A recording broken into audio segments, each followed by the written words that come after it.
wala namang ipapakita na listahan.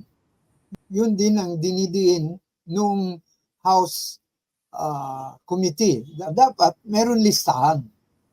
Sabi ni Secretary Galvez, ang listahan ay doon sa independent decommissioning body. The last Senate hearing, makita natin na umappear or dumalo yung head ng body na yon, decommissioning body. Independent ito. So in the process, nasabi nila confidential. Siguro hindi maganda yung word confidential dahil ang importante dito, identity. Sino ba talaga ang nag-decommission? Hindi natin gusto marinig yung word surrender. Gusto natin marinig, siya ay bumalik na sa kalooban ng magandang loob na pagbalik sa mainstream society natin. Because yun ang tinatawag na normal. Hindi normal yung pagka-rebelde. What is really the truth is, we don't think they have 40,000 combatants. We think they have combatants with relatives, and their relatives have been included in the list, okay? Now, that is not the first time. This is not the first time that happened. We know that that was also a fact in the case of the previous peace agreement with NOR, Miswari, with the MILF, no? Kasi I remember the study that Mike done by E.A. Coronel, no, about that process, and she documented the same, no, in that particular process.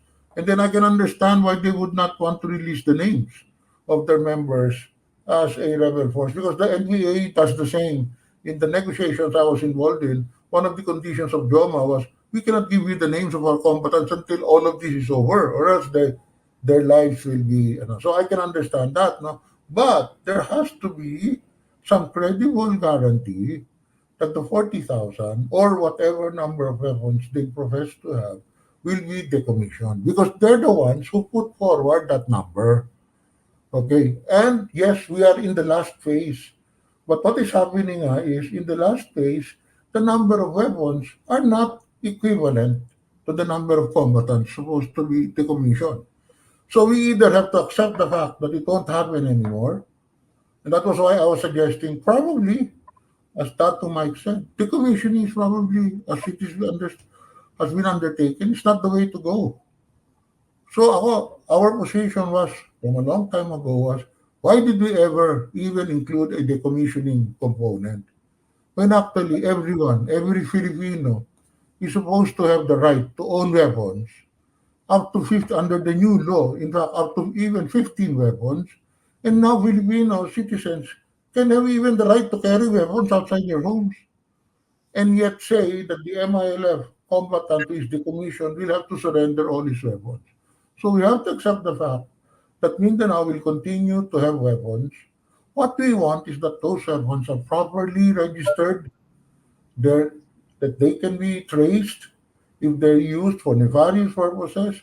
And if that is the case, then we can say that, okay, fine, that is what, as Datu Micah said, let's look at the other positive things in this peace process that people seem to be neglecting, the input of socioeconomic benefits into different communities, or, rights, new laws that are created on land, etc., rather than just focus. Kaya lang, let's always remember that this was part of the agreement they signed. This was part of the social contract they made.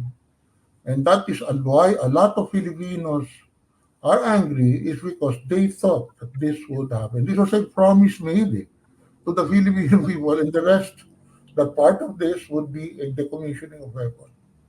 But that is the ugly truth, no? Mm.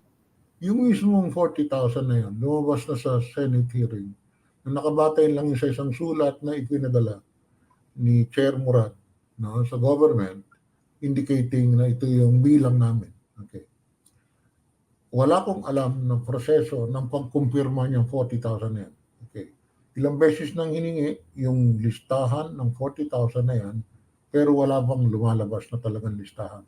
Yung sinasabi ni William Hoveland, yung Norwegian na nando sa Senado, na meron silang listahan, yun yung listahan ng mga taong nakatanggap lang. Hindi yung buong 40,000. Iliwanag natin yon.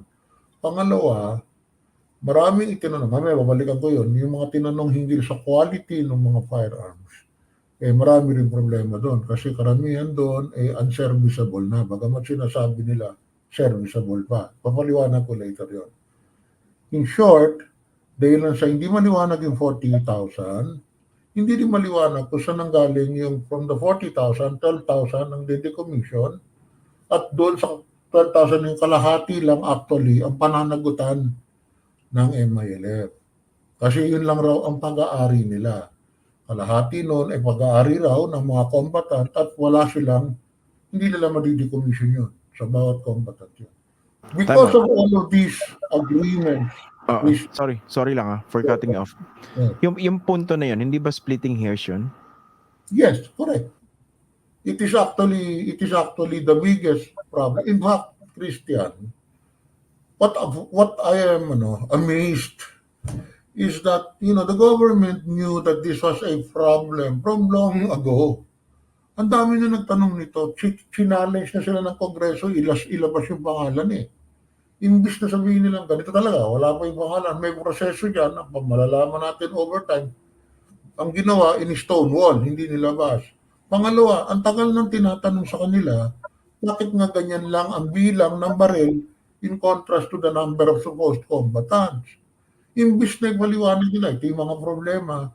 Ang ginagawa, stonewall ulit, hindi namin malilista. In fact, yung pinakamalaking lumabas nga nung hearing ang binigay na dahilan raw sa may mga sundalong pupunta sa labanan na walang baril, naghihintay na may tumumba, tapos kukunin niya yung baril. Have you heard a more ridiculous explanation for the lack of, yung walang consistency sa bilang ng members and bilang ng firearms? In short, it is really incredible. It is not credible at all.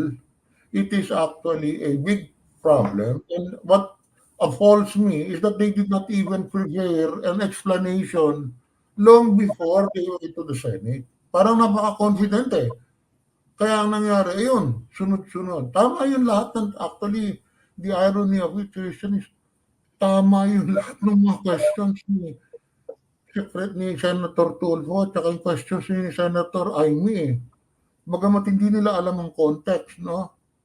I'll give you another point doon sa decommissioning ng mga baril na sinasabi. Di ba sinabi nila doon sa Senate hearing lahat raw ay serviceable? Wala sa kanilang sira? But they gave a different definition to what is serviceable With the definition nila, there will be no unserviceable firearms. Tinignan mo, we have pictures of the firearms. Nakita mo talaga, walang stock, walang barrel, wala nang firing pin. Kung nagustuhan niyo po itong video na ito, paki-like at share na lang po para mas marami pang makakita at makapanood. Kung gusto niyo po makibalita, follow niyo na rin po ako sa aking mga social media accounts na nakasulat po sa screen. Pwede rin po kayo magpadala ng super thanks, super like, super chat at super sticker sa YouTube, saka Facebook stars po. Alam niyo po, malayo po mararating ito para makagawa pa po kami ng mas maraming video na makatutulong po sa pagpapakalat ng tamang impormasyon para sa bawat Pilipino. Kada like, subscribe, follow at share ay pagsuporta po sa tunay na independent journalism sa bansa. Maraming salamat po.